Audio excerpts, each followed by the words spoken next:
ពិធីកាត់សក់កូនកន្លោះកូនក្រមុំនៅក្នុងថ្ងៃមង្គលការថ្ងៃទី2មុនម៉ោងបាយបងប្អូនខ្ទង់ម៉ោង9ម៉ោង10ហើយវីដេអូមុនខ្ញុំបានបង្ហាញខ្លះហើយអញ្ចឹងណាអញ្ចឹងវីដេអូនេះខ្ញុំអត់សូវបានរៀបរាប់អីក្បោះក្បាយទេបងប្អូនហើយម្យ៉ាងទៀតខ្ញុំថតវីដេអូរៀងកាត់ទេបងប្អូនកូនកន្លោះគឺធ្វើដូចគ្នាអញ្ចឹងបងប្អូនខ្ញុំបង្ហាញនៅចុងវីដេអូហើយការកាត់សក់គឺកាត់សក់កូនកន្លោះមុនបន្ទាប់មកគឺកាត់សក់កូនក្រមុំហើយក្នុងវិធីកាត់សក់កូនកន្លោះកូនក្រមុំគឺកាត់សក់ពិតៗហ្មងបងប្អូនអត់បានសម្ដែងទេគឺកាត់សក់ពិតៗហ្មង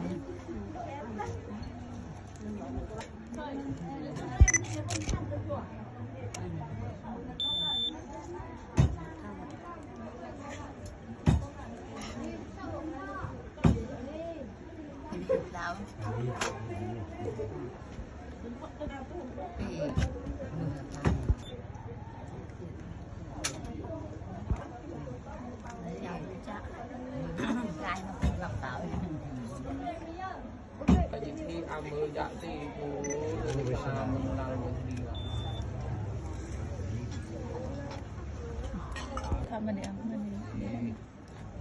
นพิเศษ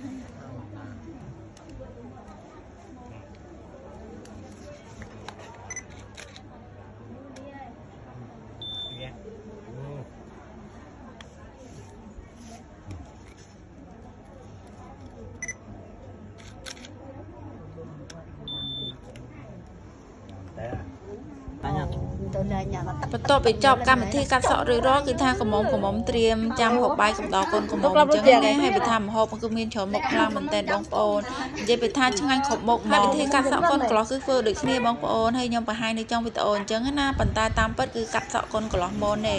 ប៉ុន្តែដោយសារតែវិធីកាត់សក់ដូចគ្នាអញ្ចឹងខ្ញុំដាក់នៅtrongវីដេអូអញ្ចឹងណាហើយម្យ៉ាងទៀតគឺខ្ញុំថតបានតែវិធីកាត់សក់កូនកន្លោះបន្តិចអញ្ចឹងណាបងប្អូនហើយខ្ញុំបង្ហាញហើយវីដេអូរបស់ខ្ញុំក៏ដល់ទីបញ្ចប់ផងដែរអរគុណបងប្អូនឧបម័យដែលចូលចិត្តនឹងតាមដានវីដេអូរបស់ខ្ញុំទាំងអស់គ្នាហើយចាំជួបគ្នានៅវីដេអូបន្តទៀតអរគុណ